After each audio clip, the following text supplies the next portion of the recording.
probably have to slow that down.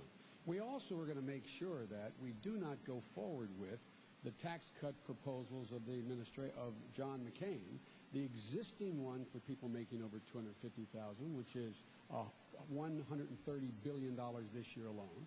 We're not going to support the $300 billion tax cut that they have for corporate America and the very wealthy. We're not going to support another $4 billion tax cut for ExxonMobil. And what we're not going to also hold up on, Gwen, is we cannot afford to hold up on providing for incentives for new jobs by an energy policy creating new jobs. We cannot slow up on education because that's the engine that is going to give us the economic growth and competitiveness that we need. And we are not going to slow up on the whole idea of providing for affordable health care for Americans, none of which, when we get to talk about health care, is as the governor characterized. The bottom line here is that we are going to, in fact, eliminate those wasteful spending that exist in the budget right now. A number of things, I don't have time because the light is blinking, that I won't be able to mention, but one of which is the $100 billion tax dodge that, in fact, allows people to take their post office box offshore, avoid taxes. I call that unpatriotic. That's what I'm talking about. Governor. Well, the nice thing about running with John McCain is I can assure you he doesn't tell one thing to one group and then turns around and tells something else to another group, including his plans that will make this bailout plan, this rescue plan, even better. I want to go back to the energy plan, though, because this is an important one that Barack Obama, he voted for in 2005. Senator Biden, you would remember that in that energy plan that Obama voted for, that's what gave those oil companies those big tax breaks. Your running mate voted for that. You know what I had to do in the state of Alaska? I had to take on those oil companies and tell them, no, any of the greed there that has been kind of instrumental, I guess, in their mode of operation, that wasn't going to happen in my state, and that's why Tillerson at Exxon and Mobil at ConocoPhillips, bless their hearts, they're doing what they need to do as corporate CEOs, but they're not my biggest fans, because what I had to do up there in Alaska was to break up a monopoly up there and say, the people are going to come first, and we're going to make sure that we have value given to the people of Alaska with those resources. And those huge tax breaks aren't coming to the big multinational corporations anymore, not when it adversely affects the people who live in a state, and in this case, in a country, who should be benefiting at the same time. So it was Barack Obama who voted for that energy plan that gave those tax breaks to the oil companies that I then had to turn around as a governor of an energy-producing state and kind of undo in my own area of expertise, and that's energy.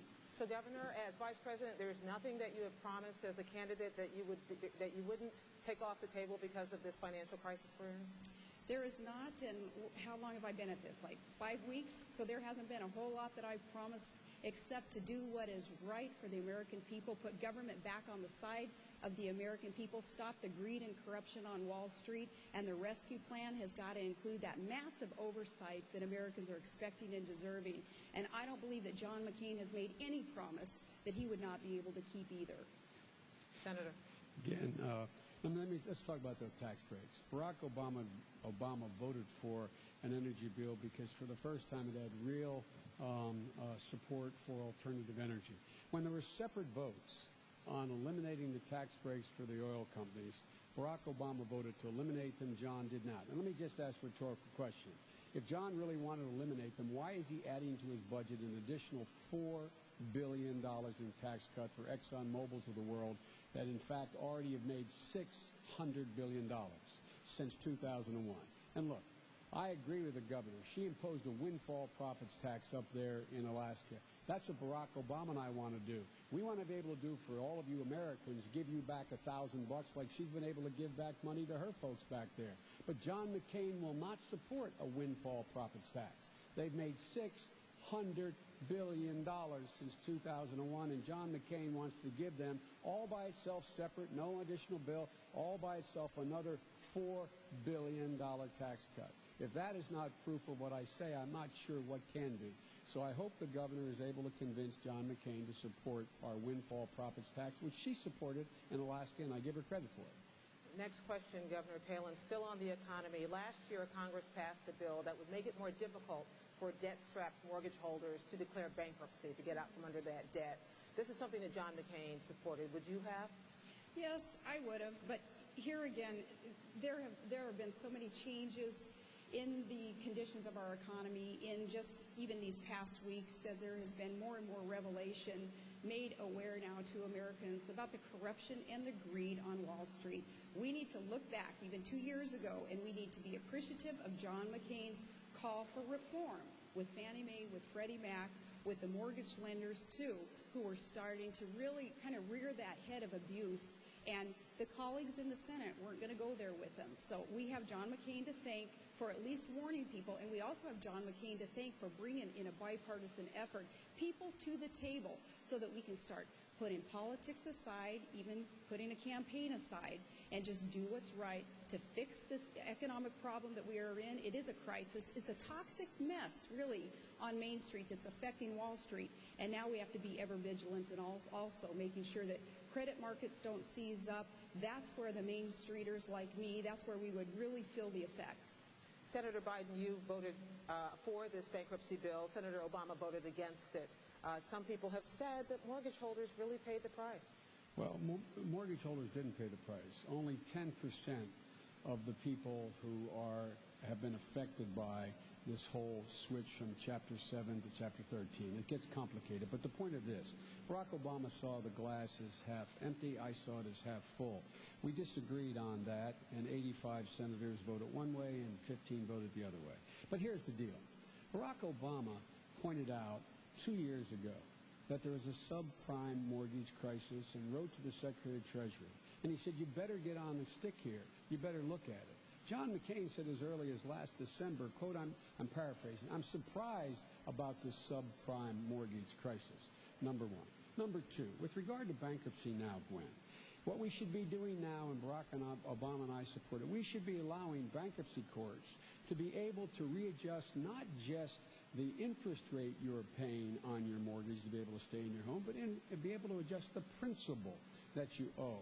The principal that you owe. That would keep people in their homes, actually help banks by keeping it from going under. But John McCain, as I understand it, I'm not sure of this, but I believe John McCain and the governor don't support that. There are ways to help people now, and the ways that we're offering are not being supported by the Bush administration, nor do I believe by John McCain and Governor Palin. Governor Palin, is that so? That is not so, but because that's just a quick answer, I want to talk about, again, my record on energy versus your ticket's energy ticket also. I think that this is important to come back to with that energy policy plan, again, that was voted for in '05.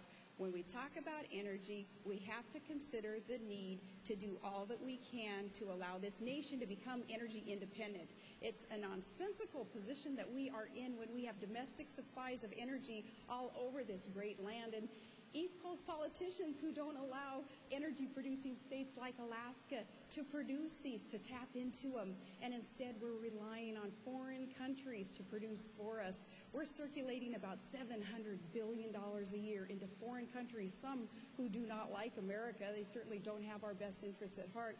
Instead of those dollars circulating here, creating tens of thousands of jobs and allowing domestic supplies of energy to be tapped into and to start flowing into these very, very hungry markets. Energy independence is the key to this nation's future, to our economic future, and to our national security. So when we talk about energy plans, it's not just about who got a tax break and who didn't, and we're not giving oil company tax breaks, but it's about a heck of a lot more than that. Energy independence is the key to America's future.